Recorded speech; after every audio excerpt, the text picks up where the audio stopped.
Pero, nung mga panahon na yun, wala akong boyfriend. Hindi mo kailangang ipilit yung mga gusto mo.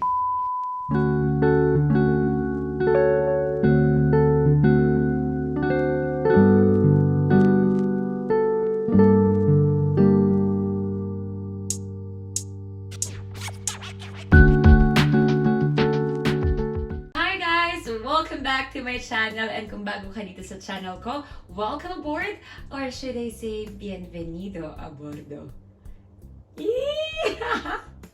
Na-miss ko sabihin yon. Na-miss ko mag-vlog. Na-miss ko kayo. Kamusta kayo? It's been a while. Oh my goodness. Okay, so for today's vlog, hindi na ako magpapaligoy-ligoy pa. I know na matagal akong nawala. Matagal akong hindi nakapag-upload. The last time na nag-upload ako ng live update, if I'm not mistaken, was year 2022. Right after my graduation day. During that night, nag-record din ako ng live update ko because I was so overwhelmed and I was so excited to share that journey with you. And then after that, medyo nasundan naman nung ibang videos yung channel ko. But during those moments, maraming nangyari. Sobrang dami. Ready ka na ba? I am so ready to share this journey with you guys. So 3 chapters for this video. The first chapter is where I've been. Chining!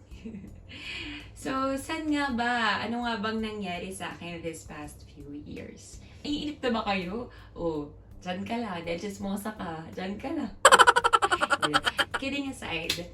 So, after my graduation day, yun yung taon na sabi ko kay Lord na, ay Lord, after my graduation, gusto ko ulit bumalik sa pag-FA.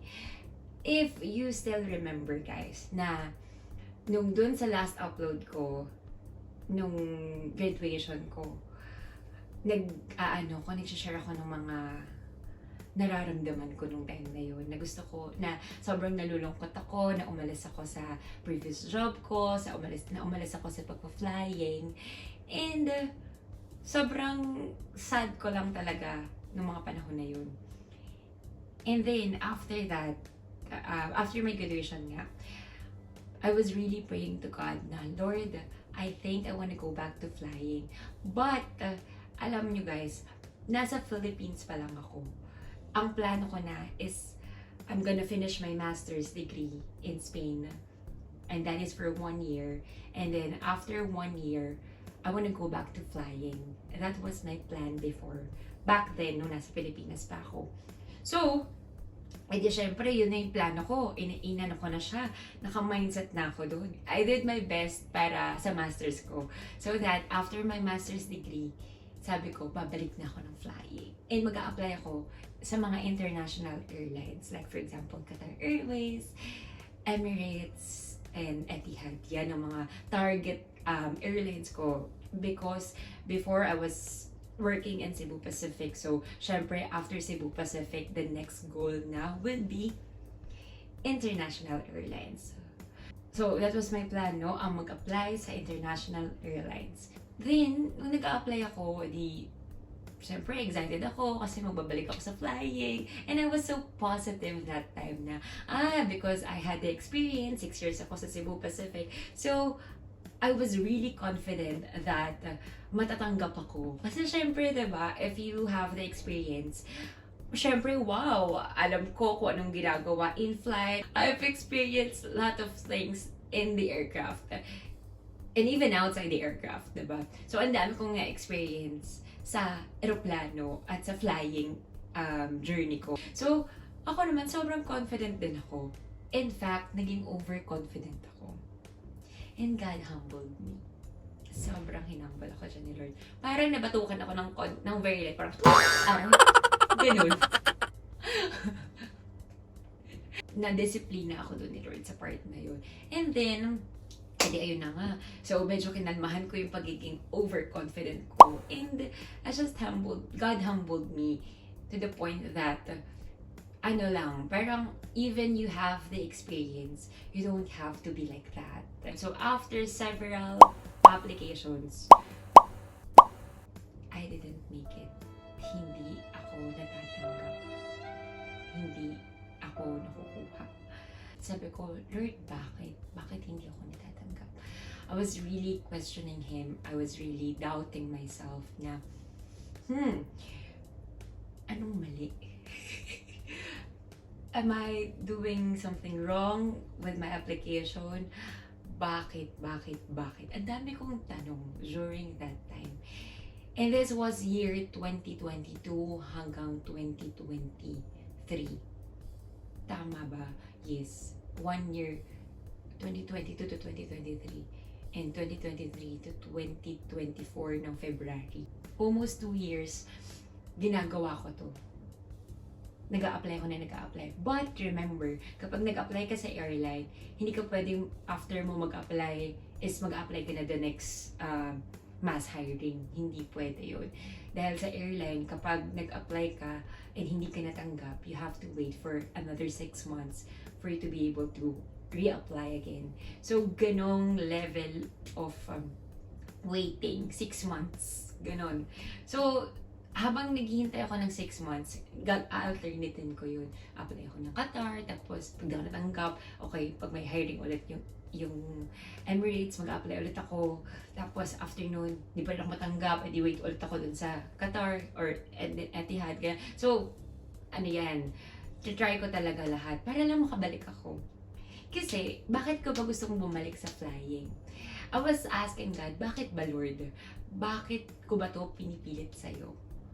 So my point was, my plans were like this. Gusto kong bumalik sa flying kasi nga sa flying maraming benefits, makakapag-travel ako sa Philippines, makakauwi ako go back and forth ako sa Philippines ng madali.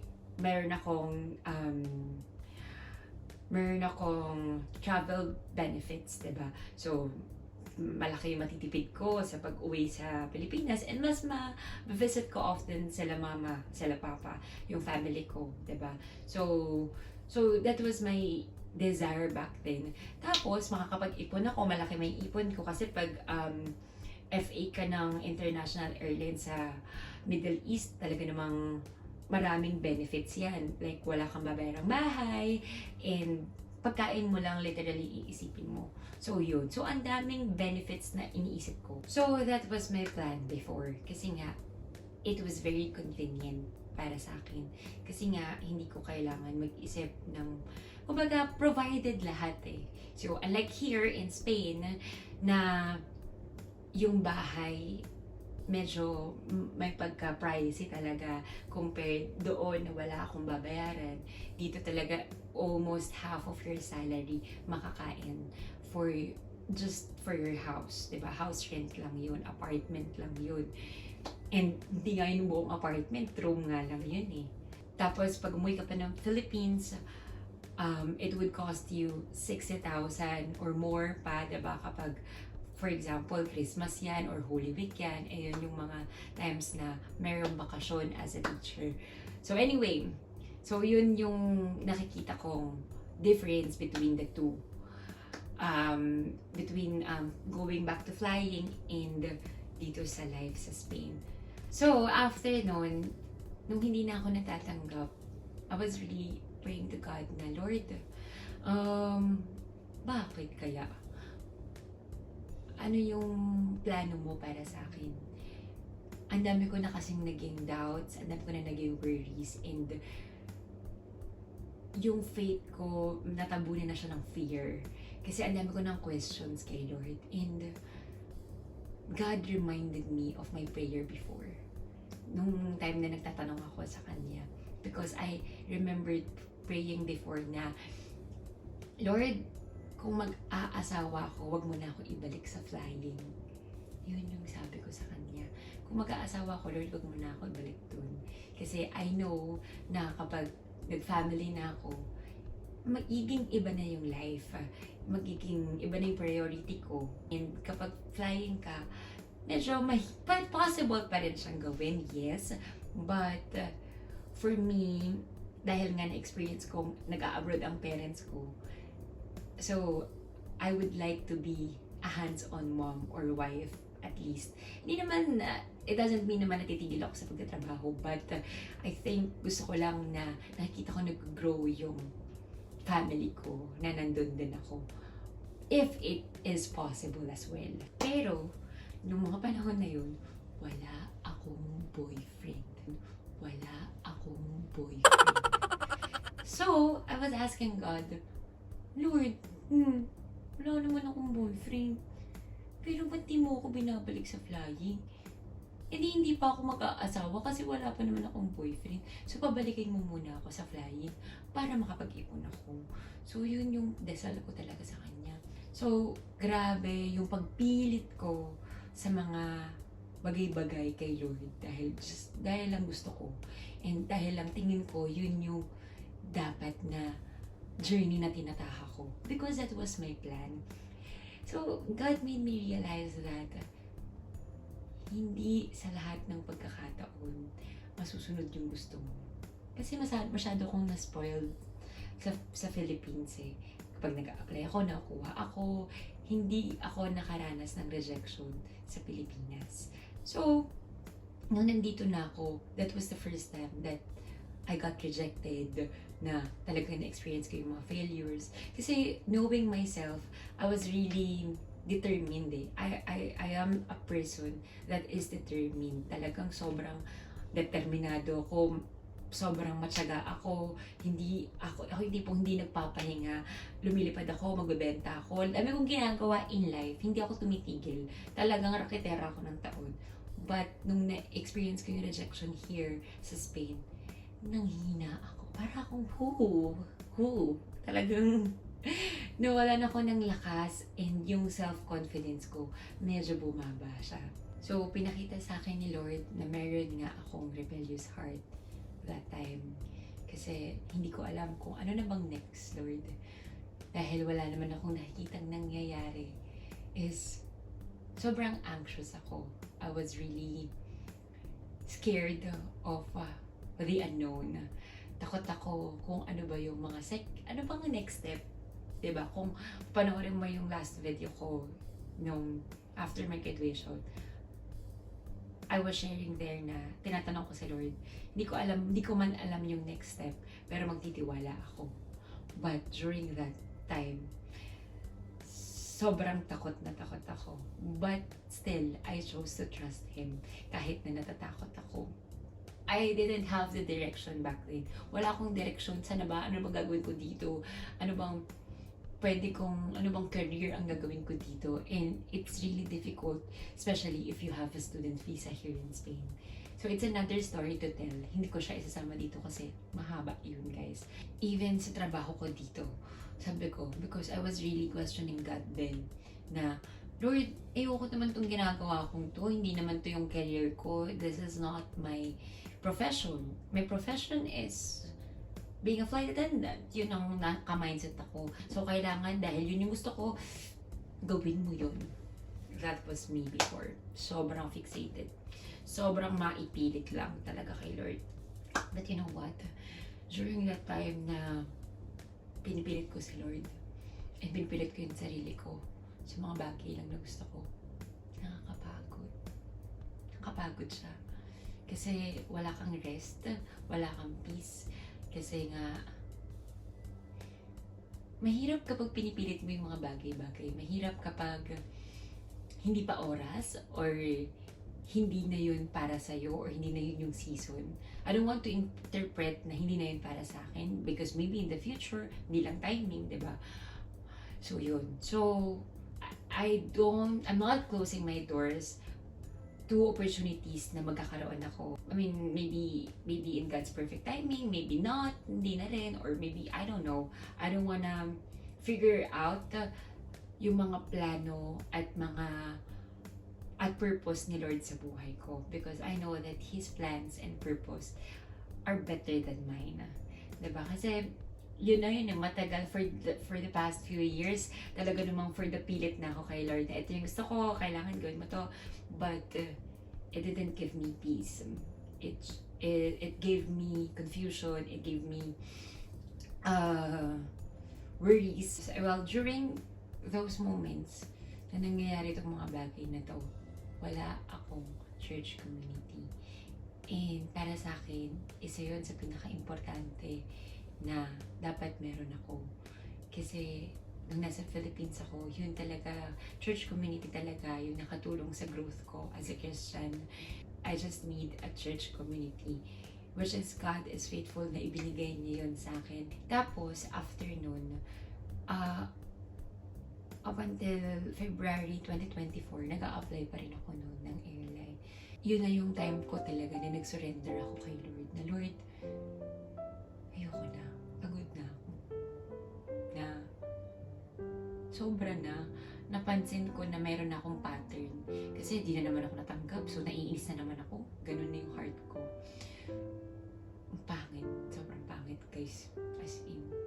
So yun. So, hanggang sa I decided na wag na akong mag-apply muna. Kasi the more na nag-apply ako, the more na nalalayo ako sa Kanya. The more na naiiba yung heart ko towards God. Na kasi, di mo naman to ginagawa eh. Ano ba? Papagod na ako Ganun. Ganung level of rebellion. So, I had a pattern already. Pinakita yun sa akin ni Lord nung last application ko. Tapos yun, nung di na ako nag-apply at na-surrender ko na lahat sa Kanya, talagang fully nilet go ko na Lord, ayoko. Yes, I know that I want to improve my career. I know that I want growth in my career. But Lord, your plans, not mine. Talagang pinilit ko eh. Talaga namang hindi ako nag-give up dun sa part na ayoko kasi dumating sa point na magsisisi ako. Na hindi ko ginawa yung best ko. And I've done my part. And yun na lang yung sabi ko kay Lord na tinry ko naman. Pero hindi mo inaalaw. So okay. So talagang sabi ko kay Lord nun, sige kung hindi talaga, hindi sige tama na muna. Kasi nababago yung character ko. Nalalayo lang ako sa Kanya. So parang I was like, ano bang mas importante? Yung career ko o yung relasyon ko sa Diyos? Na nababago na kasi ugali ko eh. I chose my relationship with the Lord over my career, over myself. Diba nga, to die is to gain. I chose to surrender. I chose to obey Him. Finally. Tapos, true enough, nung binitawan ko na siya, nung hindi ko nahawak yung career ko, kasi naging idol ko na yung career ko, guys eh. Sobrang naging idol ko siya. Yun yung revelation sa akin ni Lord na doon ako nakafocus, yun lang yung nakikita ko, yun lang yung gusto ko, yun lang yung mahal ko. Parang mas minahal ko yun kaysa sa relationship ko kay Lord, kaysa kay Lord. So yun. So, nung binitawan ko na siya, doon na siya kumilos. Lahat pala nang nangyayari sa akin, lahat pala nang na-experience ko the past few years is a redirection. It is a redirection of the Lord. Na hindi mo kailangang i-figure out ang buhay mo. Hindi mo kailangang ipilit yung mga gusto mo. That was the time that God moved into my life. Na binigyan ko na siya ng space for Him to move. Nabigyan ko na siya ng chance na ipakita yung mga plano niya sa akin. And ang sarap sa pakiramdam na yung plano niya yung nagpe-prevail and not just your plans. Kasi siguro kung pinilit ko yung plano ko at nasunod yun, di ba? Baka iba yung life ko ngayon. Hindi madali ang magtiwala, but it's worth it. Alam mo, inaalala ko ngayon, sobrang nalulungkot ako na ganun yung naging heart ko But it's okay, tao lang tayo. And talagang dadaan tayo sa season na yun. So, ginamit nga ni Lord yung mga past experiences ko to share it with the people around me na nakaka-experience din nun. It was so relieving lang din kapag sinishare ko sa kanila yung journey ko. Kasi if hindi ko pala natutunan yun, if hindi ko pinagdaanan yung mga yun, wala rin ako masishare sa kanilang. Hindi ako makakakonect sa kanila. Hindi ako makaka-relate sa struggles na pinagdadaanan nila. So, lahat ng pinagdaanan ko, may purpose yun. And praise God to that na wala akong pinagsisihan kahit na naging rebellious ako. It's okay kasi pinrune ako ni Lord sa part na yun. Pinakita niya sa akin yung ganong classic heart ko. Na-share ko kanina na ang priority ko is career over love life. But God has something in mind. Ang plano niya ay makilala ko muna tong taong to. And I was like, why? Pero alam mo, God is really different. I mean, His thoughts are higher than ours. Ibang season na talaga. And ito na nga yung pinagdasal ko dati.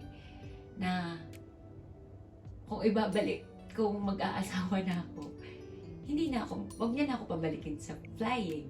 So, nung dumating na tong taong to, was like, wow, Lord, mag-aasawa na ba ako? Ito na ba yun? And then ayun, nung nakilala ko ng taong to, mas naging clear na yung redirection na ginagawa ni Lord sa buhay ko. If it's God's timing and season, wala ka nang magagawa dun. You just have to show up and trust the Lord with all your heart. So, after a year of being in a relationship with this person, actually after 10 months of being in a relationship with this person, I'm now engaged. Yes, so it's another story. Kukwento ko to sa another vlog. So that was my journey. So I hope na may natutunan kayo sa journey kong yun. And if you are also in the waiting season, I hope and I pray that you trust the Lord with all your heart and just do not lean on your own understanding. Kasi katulad ko, diba, talagang hindi ako nakapagtiwala agad-agad, mas nauna yung takot ko and yung worries ko. But I hope that this video helps you to just wait on the Lord. You just have to wait on the Lord. Kasi kapag naghihintay ka kay Lord, nasa tamang path ka, and a waiting season is not a wasted season. Always remember that. Na yung waiting season mo, kung nandyan ka ngayon, you have to endure, you have to enjoy it, you have to cherish every moment, every day ng life mo. Kasi may kilang ang buhay, alam mo yan. And sa bawat araw na binibigay sa'yo ni Lord, may purpose ka. Sa bawat araw na binibigay sa atin, we just have to understand that our timing is not His timing, diba? So, kung nandyan ka, okay lang na maghintay ka kasi napagdaanan ko din yan. And nakakapagod talagang maghintay. Hindi naman talagang madaling maghintay. And lahat ng nararamdaman mo ngayon, if nahihirapan ka at napapagod ka, those feelings are valid. Valid yan. And I hope and I pray na huwag ka lang tumigil just because pagod ka. Huwag kang tumigil just because hindi mo na alam kung ano susunod. You can pause and get up once again and trust the Lord. Because hindi mo siya kakayanin apart from Him, apart from the Lord. So I want to encourage each and every one of you, if andyan ka sa season na yan, hindi ka forever nandyan. Yung season na yan is just the season, kaya nga siya season, diba? So, hindi ka, aalisin ka ni Lord dyan and He will bring you to a place na ipapakita niya sa'yo yung mga plano niya. And yeah, marami kang matututunan sa season na yan, so you have to enjoy it. We walk by faith and not by sight. Hindi man natin nakikita na may ginagawa siya, but God is always working behind the scene. He is working. He is working in you and through you. Yung character mo, yung disiplina mo as a person, marami siyang ginagawa. Hindi man sa sitwasyon mo, hindi mo man siya nakikita physically or wala naman nangyayari, wala naman nababago sa sitwasyon mo. But He is working in your character. So, kailangan niya munang ayusin yung puso mo, kailangan niya munang ayusin yung the way you see things, diba? It's very important before you get to the point na ibibigay niya na sa yung plano mo. Because how is He going to show His plans to you and reveal it to you if your heart is not ready yet, if your character is not ready yet? So, importante din yun kay Lord yung kung paano mo i-handle yung blessing, diba? If, for example, bibigay na sa'yo ni Lord yung planong yun, yung plano niya para sa'yo, and you don't know how to handle that blessing, so masasayang lang, diba? So, He is working in your character first for you to be able to be a good steward and to be faithful dun sa blessing na ibibigay niya sa'yo, dun sa plano niya para sa'yo. Diba? Sobrang ganda kung paano magmahal sa Lord. Sometimes we have to see things through His lenses. Ano ba yung nakikita ni Lord sa atin? Diba? Paano niya kaya tayo tingnan? Ang sarap lang pakinggan and isipin na, o nga no, sometimes we see things differently on how He see things, diba? So, I hope and I pray that lawakan natin yung isip natin in a way na hindi lang yung shallow na kung ano lang yung gusto natin, kung ano lang yung mga bagay na naiintindihan natin. But we have to understand, why am I in this season? What is He doing in my life? What is His purpose? Diba? Kasi when you understand those things, you will really pause eh. Mahahumble ka and you will really ask Him na, Lord, sige nga, ipakita mo nga kung ano yung plano mo para sa akin, because I am excited for your plans. So, what's next? So, ang aabangan nyo sa mga susunod na video na i-upload natin is, like this video, Zari Inspires, is we're going to talk about faith once again, and maghahanap tayo ng mga tao na ma-interview ulit natin just like before, diba?